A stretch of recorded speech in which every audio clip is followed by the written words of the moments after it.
Il via da oggi in tutto il Veneto i tanto attesi saldi estivi, ma a Venezia a quanto pare non c'è stata ressa fuori dai negozi. Vediamo. Nessun assalto ai negozi nel primo giorno di saldi estivi. Forse per effetto del caldo che ha tenuto lontani i consumatori dai centri storici.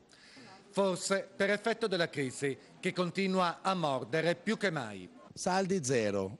Perché? Perché non c'è un becco in un quattrino. A Mestre i commercianti hanno lavorato più di quanto accada in un sabato qualunque, ma meno di quanto sperassero.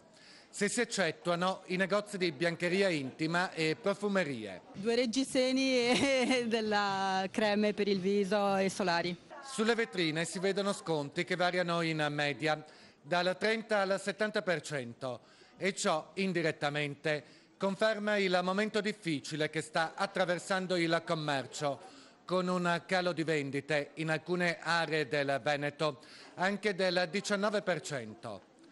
Non a caso le associazioni di categoria sono tornate a chiedere per gennaio un tavolo interregionale affinché si decida una data comune di inizio saldi con le regioni confinanti Friuli, Emilia, Lombardia. Io vivo a Milano per cui già ho dato con i saldi, quindi qua sono di passaggio.